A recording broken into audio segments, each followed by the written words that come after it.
Dia bukan wanita biasa. Dia sedikit mengacungkan cambuk ajaibnya. Pria itu menggunakan pedangnya untuk bertahan. Tapi ternyata pedang itu tiba-tiba menjadi lentur. Kali ini, dia akan kehilangan nyawanya. Karena pedang tidak lagi tajam, yang berarti dia sudah kehilangan kapasitas bertarungnya. Wanita itu menatapnya dengan dingin, dan membuat serangan pada tubuh pria itu. Hanya setelah satu cambuk, pria itu segera menjadi patung. Sudah jelas itu, dia bukan yang pertama menderita ini. Film fantasi 2021, The Last Warrior, Root of Evil. Mulai dari sekarang, pria muda ini yang sedang berbicara dengan seorang wanita kaya, benar-benar pembohong profesional. Hanya dengan menggunakan beberapa trik kecil, wanita kaya itu sudah diyakinkan bahwa dia bisa melihat masa depan. Persis seperti itu, pemuda ini menghasilkan banyak uang darinya, tapi mendapatkan uang benar-benar mudah. Tidak mungkin, karena dia membodohi begitu banyak orang. Banyak musuh sering mengejar Ivan. Saat ini, protagonis kita tidak tahu bahwa petualangannya akan segera dimulai. Saat Ivan keluar dari tempatnya, pemandangan yang dia lihat membuatnya merasa sangat tidak bisa percaya.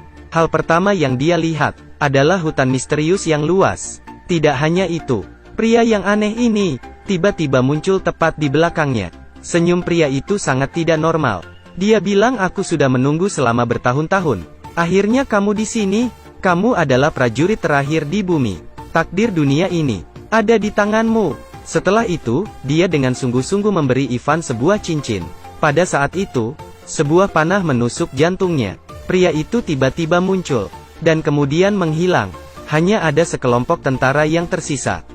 Menghadapi tentara bersenjata, Ivan harus menggunakan skill uniknya sekali lagi. Seperti itu, sangat jelas. Keterampilan uniknya tidak berguna setiap saat. Hanya dengan itu, Ivan dibawa ke raja tanpa alasan sama sekali. Tapi ketika raja tahu, cincin Ivan sama dengan miliknya, sikapnya langsung berubah, memanggilnya saudaranya. Ternyata Ivan adalah putra mantan raja. Raja memanggil ratu keluar, menuntutnya untuk menyiapkan kamar yang nyaman untuk Ivan. "Apakah kamu pernah melihatnya?" "Yeah. Dia wanita jahat di awal video ini." "Apakah Ivan benar-benar mendapatkan kamar yang nyaman?" "Tidak mungkin." Ratu meminta penjaga untuk membawanya ke penjara. Ivan belum menemukan jawabannya. Adegan yang akan dia lihat akan sekali lagi membuatnya merasa tidak percaya. Dia melihat seorang pria yang keempat anggota tubuhnya terpisah. Mereka semua terperangkap di dalam balok es besar. Sangat aneh, pria itu masih hidup. Saat Ivan masih bingung, seorang gadis muda dan seorang wanita tua masuk ke penjara. Mereka dengan terampil memotong rantai dan memecahkan balok es. Bergabunglah dengan keempat dombanya lagi. Pria itu meregangkan anggota tubuhnya. Ternyata dia pernah ke sini, menunggu Ivan selama ribuan tahun. Mereka mengambil Ivan ke rumah yang memiliki dua kaki. Setelah banyak masalah, mereka akhirnya melarikan diri. Setelah lari malam, mereka akhirnya aman sekarang. Melihat Ivan tidak mau bekerja sama, Kashechei mengatakan yang sebenarnya. Mereka telah menemukan pedang ajaib. Hanya Ivan, yang memiliki kekuatan besar, bisa memimpin mereka untuk menemukan pedang ajaib yang kuat itu. Kashechei setuju dengan Ivan. Begitu mereka menemukan pedang ajaib, dia akan membantu Ivan untuk kembali ke dunia nyata. Di dalam perjalanan, mereka akan menemui banyak masalah. Kashechei memanggil seorang teman untuk meminta bantuan. Hanya seperti itu, mereka pergi ke hutan yang gelap. Mereka membiarkan Vasilisa duduk sendirian di tepi danau. Yang lain bersembunyi menunggunya. Seperti dugaan, tidak lama kemudian, makhluk aneh muncul. Makhluk itu menatap Vasilisa, dan dengan cepat berenang ke sisi itu. Makhluk hijau menatap dalam-dalam. Seorang gadis cantik yang sedang duduk di tepi danau, melihat tidak ada orang di sekitar. Dia dengan cepat berenang untuk mendekatinya. Ketika percaya bahwa gadis cantik itu adalah miliknya, seekor udang karang diam-diam naik di bahunya. Setelah mendengarkan laporannya, makhluk itu sangat kecewa. Dia menggunakan hidungnya untuk mencium sekitarnya. Ternyata gadis itu memiliki bau yang unik. Makhluk hijau tidak tahan. Makhluk itu sangat marah, mulai menyerangnya. Untungnya yang lain muncul tepat waktu, menghentikan makhluk itu dari kehilangan kendali. Ternyata itu teman Kashechei, dan juga Duyung. Karena hanya dia yang bisa membantu mereka. pergi ke jalan kematian. Merman tidak mau bekerja sama. Mungkin karena dia tidak senang dengan Vasilisa. Baba Yaga sepertinya memikirkan ide yang brilian. Dia menuangkan setetes air biru ke apel yang berakar. Ajaibnya, apel berakar menjadi apel manis yang berair. Baba Yaga menggigitnya. Setelah itu, seorang wanita cantik muncul di depan duyung. Lihat ekspresinya. Kita bisa melihat, dia suka tipenya. Seperti itu, mereka berhasil membujuk duyung itu untuk bergabung dengan mereka menemukan pedang ajaib. Pada saat yang sama, ratu dan tentaranya hanya beberapa meter dari mereka. Sang ratu mencelupkan cambuknya ke dalam danau. Airnya langsung direbus. Udang karang itu hanya bisa menceritakan segalanya padanya. Di sisi lain, tim akhirnya sampai ke jalan kematian. Melihat ikan besar di sungai. Sekarang tugas duyung yang harus melakukannya. Dua wanita membawanya ke sana. Dan tunggu penampilannya. Apakah dia berguna? Tidak sama sekali. Ternyata sungai ini tidak di bawah kendalinya lagi. Ikan sama sekali tidak takut dengan duyung ini. Duyung mereka hanya bisa melompat ke dalam sumur. Pada saat itu, tentara ratu telah mengepung tempat ini. Tidak punya cara untuk kabur. Mereka hanya bisa mengikuti duyung, melompat ke dalam sumur. Karena airnya, penampilan Baba Yaga kembali normal. Ini membuat duyung semakin kesal. Meskipun dia sangat tidak senang, tetapi jika dia tidak melakukan apa-apa, yang lain akan kehilangan nyawa mereka. Duyung itu ragu-ragu. Dia menyelam jauh ke dalam air, membuka mulutnya, untuk menelan semua air ke dalam perutnya. Berkat itu, mereka sampai ke dasar sumur, dan menemukan ada jalan keluar. Mereka membawa duyung itu bersama mereka. Tapi karena dia terlalu banyak minum air, duyung tidak bisa berjalan lagi. Dia memutuskan untuk mengorbankan dirinya sendiri, menggunakan tubuhnya, untuk membantu mereka melarikan diri dari sini. Meskipun mereka tidak ingin meninggalkannya, mereka masih harus berpamitan dan melanjutkan perjalanan. Duyung menggunakan napas terakhirnya untuk memblokir jalan keluar.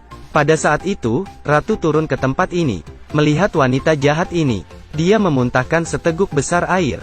Dia telah mendapatkan kembali harga dirinya. Ratu yang marah, menggunakan cambuknya, untuk mengubah duyung menjadi patung. Air di sumur menyembur keluar dari tubuh duyung. Tapi tidak lama kemudian, mereka dikelilingi oleh tentara ratu lagi. Ratu mengambilnya ke tempat di mana pedang ajaib itu berada. Pedang yang kuat ada di antara pedang biasa ini. Diancam. Ivan mengambil cabang.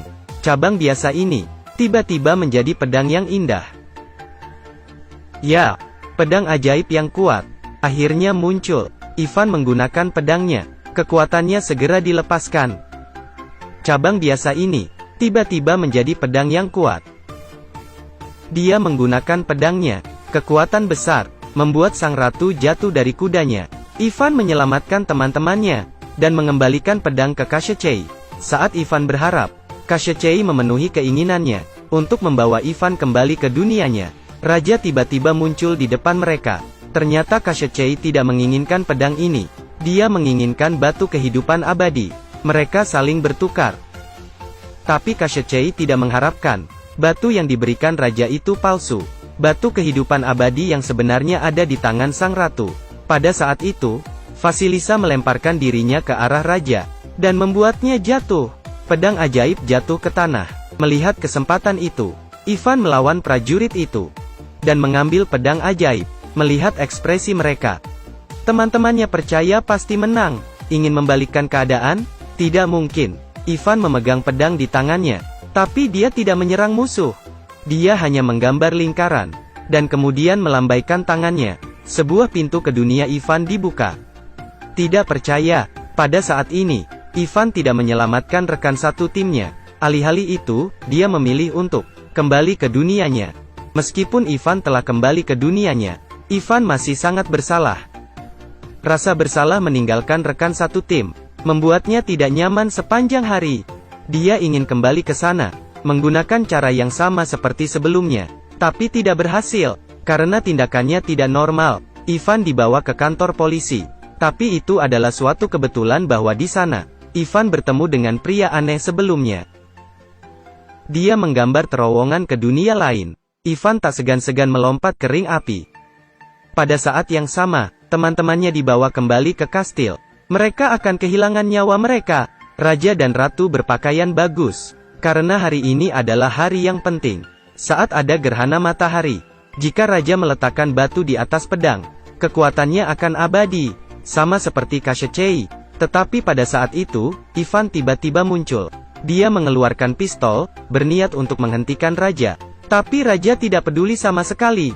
Dia dengan hati-hati menempelkan batu dan pedang bersama-sama. Saat gerhana matahari, raja muncul di belakang Ivan. Pada saat itu, tidak ada jenis serangan yang dapat menyakitinya. Koshchei tahu bahwa raja sekarang abadi. Batu dan pedang dihubungkan bersama. Untuk mengurangi kapasitas bertarungnya, Ivan dengan cerdik membujuknya untuk meletakkan pedang ajaib itu. Lanjutkan pertempuran antara dua prajurit. Tapi kekuatan Ivan jauh lebih buruk daripada raja. Tidak lama kemudian, dia hampir dikalahkan. Selama perkelahian, raja dengan bangga mengatakan yang sebenarnya.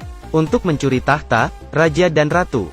Ternyata prajurit yang juga dikenal sebagai ayah Ivan mengubahnya menjadi patung batu. Cerita rakyat mengatakan bahwa hanya Ivan dapat mengontrol pedang ajaib. Tapi pada saat itu, prajurit terakhir kita diinjak di bawah kaki raja. Saat raja masih sombong, Koshchei berdiri di depan mereka, tangan memegang batu. Mereka berdua yakin bahwa batu ini terkait dengan kehidupan mereka. Setelah batu dihancurkan, mereka semua akan berubah menjadi debu. Tapi ketika raja melihatnya, pandangan tegas Koshchei, dia tahu bahwa dia dalam masalah. Koshchei melempar batu ke udara. Dia menggunakan pedang. Tidak ragu, ubah batu kehidupan abadi menjadi berkeping-keping.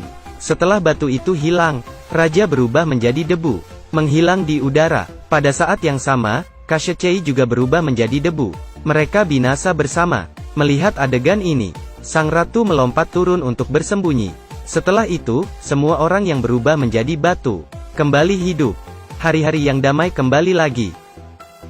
Film berakhir di sini. Jika kamu suka dengan video ini, ingat untuk mengikuti saya, karena video berikutnya akan sangat menarik.